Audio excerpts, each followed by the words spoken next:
এখানে যদি আপনার মৌত হয়ে যায় ভাবুন তো কেমন হবে। আপনার নিথর দেহ এখানে পড়ে থাকবে, আপনার দেহটাকে আস্তে আস্তে করে বাড়ির দিকে নিয়ে রওনা হবে। বাড়িতে আপনার এই মরদেহ গেলে আর কিন্তু আপনার দামি খাটে আপনাকে শোয়ানো হবে না, সঙ্গে সঙ্গে আপনাকে মাটিতে শুইয়ে রাখা হবে। আপনার এই মরদেহ দেখে আপনার পরিবার পরিজন সবাই কান্নাকাটি আরম্ভ করবে, হাউমাউ করে চিৎকার করে কান্নাকাটি শুরু হবে।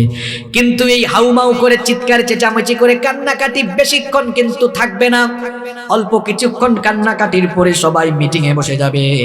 মিটিংয়ে বসবে, বসে সিদ্ধান্ত নিবে লাশ বেশিক্ষণ রাখা যাবে না, মাগরিবের পরে মারা গিয়েছেন বলবে, যত তাড়াতাড়ি সম্ভব রাত 10টার ভিতরে জানাজা দিয়ে দাও। সিদ্ধান্ত হয়ে যাবে এমন। কিছু লোক চলে যাও বাঁশ কাটতে, বাঁশ ঝাড়ে, কিছু লোক চলে যাবে মসজিদ থেকে খাটিয়ে আনতে, কিছু লোক চলে যাবে কাফনের কাপড় সংগ্রহ করতে, আর কিছু মানুষ চলে যাবে কবর খনন করতে, কিছু মানুষ আবার চুলা করা আরম্ভ করবে, চুলায় পানি গরম করার জন্য। চতুর্দিকে একটা আয়োজন শুরু হবে। এটা হলো আপনার জীবনের শেষ বিদায়ের আয়োজন। এরকম একটা আয়োজন আমার জন্য, আমাদের সবার জন্য আছে না নাই? ভাবুন তো কেমন হবে। বেশিক্ষণ লাশ রাখা হবে না, আপনার পরিবার পরিজন বন্ধু বান্ধব এসে আপনাকে দেখবে আর আফসোস করবে, কিন্তু আপনাকে আর তারা দুনিয়ার জীবনে ফিরিয়ে আনতে পারবে না। কিছুক্ষণের মধ্যে পানি গরম হয়ে যাবে। যে বাড়িটা এত সুন্দর করে বানালেন, 2 কোটি 3 কোটি 4 কোটি টাকা দিয়ে বাড়ি বানালেন, ওই বাড়ি থেকে এবার সারা জীবনের জন্য আপনার দেহটাকে এবার বের করা হবে। বের করে গোসল দেওয়ার জায়গায় নেওয়া হবে। গোসল দেওয়ার জায়গায় নিয়ে সেখানে এবার খুব সাধারণ সাবান দিয়ে গোসল দেওয়া হবে। আপনি ধনী মানুষ, দামি দামি ব্র্যান্ডের শাওয়ার জেল, দামি দামি ব্র্যান্ডের সোপ দিয়ে, দামি দামি ব্র্যান্ডের সাবান দিয়ে আপনি গোসল করেছেন, এবার আপনাকে গোসল দেওয়া হবে খুব নরমাল সাবান দিয়ে। গোসল যখন কমপ্লিট হয়ে যাবে, এত দামি দামি ব্র্যান্ডের কাপড় চোপড় শরীর থেকে খুলে ফেলা হবে, সাদা কাফন দিয়ে পেঁচায় ফেলা হবে। সাদা কাফন দিয়ে পেঁচিয়ে এরপরে মসজিদ থেকে আনা খাটিয়ার মধ্যে ল্যাপ নাই, তুষক নাই, ম্যাট্রেস নাই, কিছুই নাই, ওই খাটিয়ার উপরে আপনার নিথর দেহটা ফেলে রাখা হবে। কিছুক্ষণের জন্য আপনার মাথার দিক থেকে কাফনের কাপড় খুলে দেওয়া হবে, যাতে করে পরিচিত জনরা শেষবারের জন্য দেখে নেয়। শেষবারের মতো দেখা কমপ্লিট হয়ে গেলে, এত টাকা দিয়ে বানানো বাড়ি, এই বাড়ি থেকে এবার সবাই আপনাকে চিরদিনের জন্য বিদায় দিয়ে দিবে। কোনোদিন আর এই বাড়িতে আপনার দেহ ঢুকবে না, আপনাকে ওই বাড়ি থেকে বের করে দেওয়া হবে। এবার খাটিয়া নিয়ে জানাজার মাঠে যাওয়ার পরে আর তো মাত্র কিছুক্ষণ, জানাজা দেওয়ার পরে কবরটাও প্রস্তুত, কবরে যাওয়া হবে। সারা জীবন আপনি পরিষ্কার পরিচ্ছন্ন পরিপাটি বিছানায় ঘুমিয়েছেন, এবার কবরে গিয়ে দেখা যাবে খুব অল্প ন্যারো 3.5 হাত কবর খনন করা হয়েছে, সেখানে আপনাকে শুইয়ে দেওয়া হবে। কোনো বিছানা নাই, টাইলস নাই, কিচ্ছু নাই। আরে ওই কবর পোকামাকড়, কীট পতঙ্গ, ধুলাবালু যুক্ত, কাদামাটি যুক্ত জায়গা, সেখানে আপনার লাশটা শুইয়ে দিয়ে এরপরে বাঁশের ছাউনি দিয়ে আস্তে আস্তে করে মাটি চাপা দেওয়া হবে। যে ছেলে মেয়ের জন্য নামাজ আদায় করেন নাই, যে চাকরির জন্য, টাকা ইনকামের জন্য, ক্ষমতার জন্য এত কিছু করলেন, আজ আপনার বাড়ির জায়গায়, ছেলে মেয়ের জায়গায়, যে বিবিকে, যে স্ত্রীকে এত ভালোবাসতেন, বিবির জায়গায় কেউ আজকে আপনার সাথে, আরো জোরে বলেন, কেউ আপনার সাথে। সারা জীবন নামাজ ছেড়ে দিলে যে কবরে রাখা হয়েছে, মানুষ কবরে রেখে আসা মাত্রই এই কবর খুব ভালো জায়গা নয়। খবরদার খবরদার খবরদার, বেনামাজি হয়ে কবরে যাইয়েন না, কবর কিন্তু ভালো আচরণ করবে না। এই মাটির উপরে আপনি আজকে দম্ভ ভরে চলাফেরা করেন, মাটিতে পা ফেলে ফেলে হাঁটেন, এই মাটিতে একদিন চলে যাবেন। যখন আমরা লাশ নামায়া দেই, তখন আমরা পড়ি মিনহা খালাকনাকুম ওয়া ফিহা নুঈদুকুম ওয়া মিনহা নুখরিজুকুম তারাতান উখরা। এটা অর্থ কি? এটা অর্থ হলো মিনহা খালাকনাকুম, এই মাটি থেকে তোমাকে সৃষ্টি করা হয়েছে, ওয়া ফিহা নুঈদুকুম, এই মাটিতে আজকে আবার তোমাকে ফিরিয়ে দেওয়া হচ্ছে। মাটিতে আপনি বহু দম্ভ ভরে চলাফেরা করেছেন, খবরদার বেনামাজি হয়ে কবরে যাইয়েন না, নতুবা মানুষ যখন কবর দিয়ে উঠে যাবে, কবরের দুই পাশের মাটি এমন একটা চাপ মারবে, এক পাশের পাঁজরে গিয়ে অন্য পাশের পাঁজরে এভাবে ঢুকে যাবে, কবরটাকে জাহান্নামের গর্তে পরিণত করে দেওয়া হবে। হাদিসে এসেছে কবরের মধ্যে সাপ দেওয়া হবে, সাপ কামড়াতে থাকবে, কবরের মধ্যে জাহান্নামের আগুন জ্বালিয়ে দেওয়া হবে।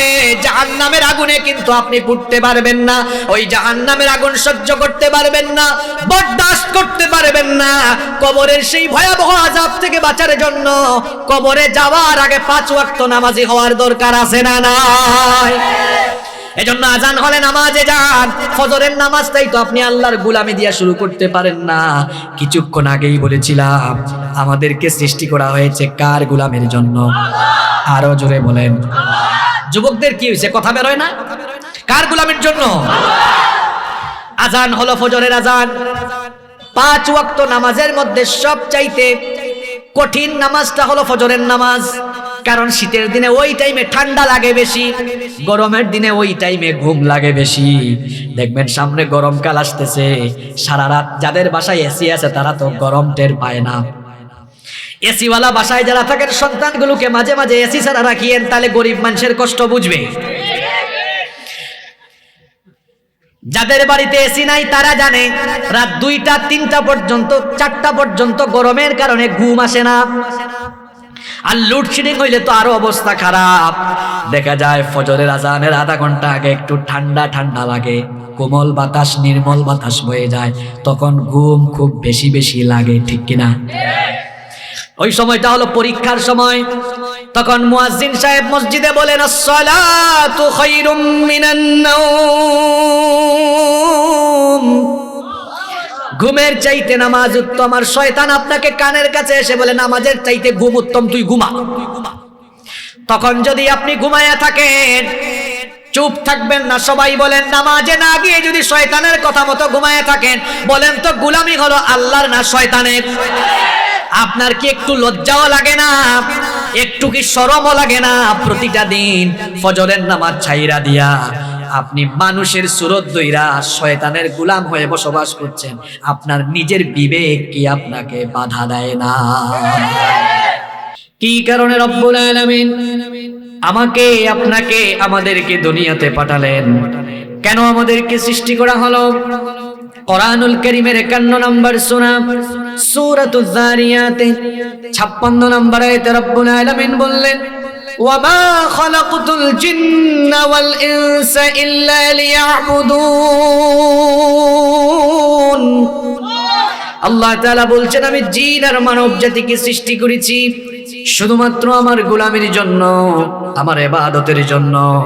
আমাদেরকে একমাত্র যার গোলামির জন্য সৃষ্টি করা হয়েছে, গলার আওয়াজটা বড় করে বলেন তিনি কে?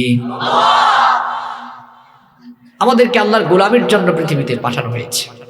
এখন আমরা কি সত্যিকার অর্থে আল্লাহর গোলামি করছি, নাকি আমরা আল্লাহর গোলামি থেকে বিচ্যুতির পথে চলে গিয়েছি? সেটা আমাদের ভাবা দরকার।